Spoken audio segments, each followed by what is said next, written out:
வணக்கம் நண்பர்களே. இந்த வீடியோவில் என்னோடய ஃபர்ஸ்ட்டு பேராசைலிங் அனுபவங்களை ஷேர் பண்ணணும்னு நான் ஆசைப்பட்றேங்க. லாஸ்ட் இயர் சம்மர் டைமில் நான் Bangalore to Goa bike trip போயிருந்தேங்க. ஈவினிங் ஒரு 4:30 இருக்கும். நான் கோவாவில் பாகா பீச் ரீச் பண்ணிட்டேன். ரூம்ஸ்லாம் நான் ஆல்ரெடி ஆன்லைனில் புக் பண்ணி தாங்க போயிருந்தேன். ஸோ டேரெக்டாக நான் ரூமுக்கு போய் செக்இன் பண்ணிவிட்டு எல்லாம் ரெஃப்ரெஷ் ஆகிட்டு நான் பீச்சுக்கு வந்துட்டேங்க சன்செட் பார்க்கணுன்னு சொல்லிட்டு. நீங்கள் எப்பயுமே கோவாவில் நீங்கள் ரூம்ஸ் புக் பண்ணும்போது ஒரு விஷயத்த மனசில் வச்சுக்கோங்க. நீங்கள் வந்து கோவாவோட நைட் லைஃப்பை நான் ஃபுல்லாக பார்க்கணும், நைட் வந்து நான் பார்ட்டி போகணும், ஸ்பா போகணும், கசினோ போகணும்னு நினச்சிங்கன்னா நீங்கள் பாகா பீச் பக்கத்தில் தாராளமாக நீங்கள் ரூம்ஸ் புக் பண்ணலாம். இல்லை எனக்கு இது எதுவுமே வேணாம், எனக்கு வந்து ரூம் வந்து ஒரு ரொம்ப பீஸ்ஃபுல்லாக இருக்கணும் அப்படின்லாம் நினச்சிங்கன்னா நீங்கள் அவுட்ஸ்கர்ட்க்கு போயிடலாம். அவுட்ஸ்கர்ட்டில் வேகட்டார் பீச் இருக்குது, அஞ்சுனா பீச் இருக்குது, அதெல்லாம் ரொம்ப பீஸ்ஃபுல்லாக இருக்கும். நீங்கள் அங்கே ரூம்ஸ் புக் பண்ணிக்கலாங்க.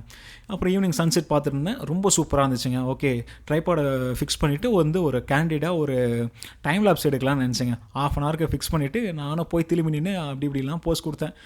ரொம்ப கைவலிக்க ஆரம்பிச்சிச்சு. ஐயோ, இதுக்கு மாதிரிலாம் போஸ்ட் கொடுக்க முடியாதா, சரி போய் பார்ப்போம் எப்படி இருக்குன்னு பார்க்கலான்ட்டு வந்தால் ட்ரைபாட் செட் பண்ண 5 நிமிஷத்துலேயே ட்ரைபாடு காத்தடிச்சு கீழே வந்துருச்சுங்க. ஒன்றுமே ரெக்கார்ட் ஆகலை.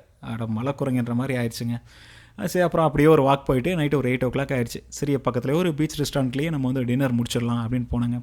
டின்னர் பார்த்தீங்கன்னா எல்லா விதமான ஃபுட்டுமே உங்களுக்கு அங்கே கிடைக்கும். எல்லா ரெஸ்டாரண்ட்லேயுமே கிடைக்கும். நம்ம சவுத் இண்டியனாக இருக்கட்டும், நார்த் இண்டியனாக இருக்கட்டும், இட்டாலியனாக இருக்கட்டும், சைனீஸாக இருக்கட்டும், அரேபியனாக இருக்கட்டும், எல்லாமே உங்களுக்கு அங்கே கிடைக்கும். ப்ரைஸ் வந்து நம்ம சென்னை பெங்களூரோட கம்பேர் பண்ணும்போது ஃபுட் ப்ரைஸ் வந்து ரொம்ப ஜாஸ்தியாக தாங்க இருக்கும். அதில் ஒரு 40% வரைக்கும் நமக்கு ஜாஸ்தியாக தான் இருக்கும்.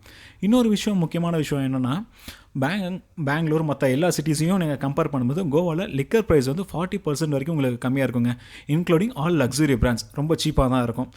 நீங்கள் அதெல்லாம் கூட ட்ரை பண்ண வேணாங்க. கோவாவுக்கு ட்ரேட்மார்க்னு ஒன்று இருக்குது, அது உங்களுக்கே தெரியும். கோவா போனீங்கன்னா கண்டிப்பாக கேஷ்யூ ஃபெனி நீங்கள் ட்ரை பண்ணுங்கள். அவ்வளோ சூப்பராக இருக்கும். உங்களுக்கு கேஷ்யூ ஃபெனி கிடைக்கலையா, கோகோனட் ஃபெனி கூட கோவாவில் கிடைக்கும், அதை நீங்கள் ட்ரை பண்ணுங்கள். ஏன்னா நீங்கள் மற்ற ஸ்டேட் எங்கே போனீங்கனாலும் கோவாவில் இருக்க அந்த ஆத்தென்டிக் டேஸ்ட் வந்து மற்ற எந்த ஸ்டேட்லேயுமே கிடைக்காது. ப்ரைஸ் பார்த்தீங்கன்னா ஒரு பாட்டில் ஃபெனி வந்து ஒரு 150 rupeesலேருந்து 350 rupees வரைக்கும் தாங்க வரும். ஸோ நீங்கள் தாராளமாக ட்ரை பண்ணலாம். அப்புறம் நைட் எல்லாத்தையுமே முடிச்சுட்டு ஒரு 10 o'clock இருக்குங்க. நான் ரூமுக்கு போயிட்டேன். சரி, மார்னிங் சீக்கிரமாக எழுந்து நம்ம பீச்சுக்கு போகணும்னு சொல்லிட்டு 10 o'clockலாம் போய் தூங்கிட்டாங்க. அப்புறம் ஏர்லி மார்னிங் 6 மணிக்கெலாம் ஏஞ்சி குளிச்சுட்டு பீச்சுக்கு வந்துட்டேன். அப்போது 8 மணி வரைக்குமே பீச் வந்து ரொம்ப சூப்பராக இருந்துச்சுங்க. க்ரௌட் யாருமே இல்லாமல் ஒரு சிலர் வாக்கிங் போயிட்டுருப்பாங்க. ஸோ ரொம்ப பீஸ்ஃபுல்லாக இருந்துச்சு ஒரு 8 o'clock வரைக்கும். அப்புறம் அங்கேயே நான் வந்து பிரேக்ஃபாஸ்ட்டை முடிச்சுட்டு 10 o'clock வந்து பேராசைலிங் புக்கிங்கை ஸ்டார்ட் பண்ணாங்க. புக்கிங் வந்து 2 வெரைட்டி வந்து வச்சுருக்காங்க. ஒன்று வந்து ஷார்ட் டிஸ்டன்ஸ் ஒன்று, லாங் டிஸ்டன்ஸ் ஒன்று.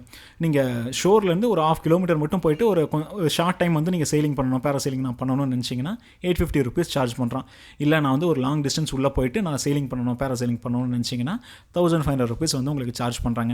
அப்புறம் நான் 1500 rupees பே பண்ணிவிட்டு வெயிட் பண்ணாங்க. ஏன்னா ஒரு போட்டில் வந்து 6 பேராக கூட்டிகிட்டு போயிட்டு தான் உள்ள பேராசைலிங் பண்ண அலோவ் பண்ணுவாங்க. ஸோ 6 புக்கிங் வர வரைக்கும் நம்ம வெயிட் பண்ணணும். நான் ஒரு ½ an hour வெயிட் பண்ணுற மாதிரி ஆயிடுச்சுங்க. ஸோ அப்புறம் எல்லாம் 6 புக்கிங் வந்துடுச்சு. ஒரு சின்ன போட்டில் எடுத்துகிட்டு 6 பேரை கூட்டிகிட்டு போனாங்க. ஒரு 1 kilometer வரைக்கும் நம்ம உள்ளே போயிட்டோம். ஷோர்லேருந்து 1 kilometer உள்ளே போயிட்டோம். நமக்கு சேஃப்டி கேர்ஸ் எல்லாம் ஃபுல்லாக நமக்கு கொடுத்துருவாங்க. அவ்வளோ டீப் போயிட்டு நீங்கள் ஸ்விம் பண்ணுறதுனாலும் பண்ணலாம். ஏன்னா நமக்கு சேஃப்டி கேர்ஸ்லாம் நமக்கு கொடுத்துட்றாங்க. ½ an hour வரைக்கும் நம்ம ஸ்விம் பண்ணவும் அலோவ் பண்ணுறாங்க அவ்வளோ டீப்பில். ஸோ ஸ்விம்மிங்கும் நான் ஒரு ½ an hour பண்ணேன். அப்புறம் ஒருத்தங்களாம் வந்து பேராசைலிங் பண்ண எல்லாம் ஃபிக்ஸ் பண்ணி அலோவ் பண்ணாங்க, சூட்லாம் மாட்டிட்டு. ரொம்ப சூப்பராக இருந்துச்சுங்க. இம்மிடியேட்டாக வந்து நம்மளை ரொம்ப ஹைட்க்கு டேக் ஆஃப் பண்ணிட மாட்டாங்க. ஒரு 20 feet நம்மளை வந்து ரைஸ் பண்ணுவாங்க. அதுவும் எப்படி பண்ணுவாங்கன்னா, நம்ம கீழே வாட்டருக்குள்ளே டிக் பண்ணி நம்ம மேலே ஹைட் ரைஸ் பண்ணுவாங்க. அது ரொம்ப சூப்பராகவும் ரொம்ப த்ரில்லாக இருக்குங்க. நீங்கள் கோவா போனீங்கன்னா கண்டிப்பாக நீங்கள் பேராசைலிங் ட்ரை பண்ணணும். மற்ற ஸ்போர்ட்ஸ் ஆக்டிவிட்டீஸோடு கம்பேர் பண்ணும்போது பேராசைலிங் அவ்வளோ சூப்பராக இருக்குங்க. ஸோ கண்டிப்பாக நீங்கள் கோவாவில் அதை மிஸ் பண்ணாதீங்க. பேராசைலிங் மட்டும் இல்லைங்க, பேராகிளைடிங் இருக்குது, ஸ்கூபா டைவிங் இருக்குது, ஸ்னார்க்லிங் இருக்குது, ஜெட் ஸ்கை இருக்க எல்லா ஸ்போர்ட்ஸ் ஆக்டிவிட்டீஸுமே கோவாவில் இருக்குது. இல்லை இது மாதிரிலாம் வேணாம், நான் ஒரு அவுட்டோர் ஆக்டிவிட்டீஸ் போகணும், லைக் நான் ட்ரெக்கிங் போகணும், ஹைக்கிங் போகணும், ரிவர் ராஃப்டிங் போகணும்னு நினச்சிங்கன்னா கூட கோவாக்கு அதுக்கு கூட பிளேஸ் இருக்குங்க. ஸோ நீங்கள் கோவா போனீங்கன்னா ஒரு தாராளமாக ஒரு 4 to 5 days வரைக்கும் நீங்கள் தாராளமாக ஸ்பெண்ட் பண்ணலாம். பட் நான் வந்து அடுத்த நாளே கோவாலேருந்து நான் பஞ்சாப் கிளம்பினேன் பைக் எடுத்துகிட்டு. ஸோ என்னால் வந்து ரொம்ப நாள் ஸ்பெண்ட் பண்ண முடியல. ஒரு டே மட்டும் நான் ஃபுல்லாக ஸ்பெண்ட் பண்ணிவிட்டு நான் அடுத்த நாள் கிளம்பிட்டேங்க.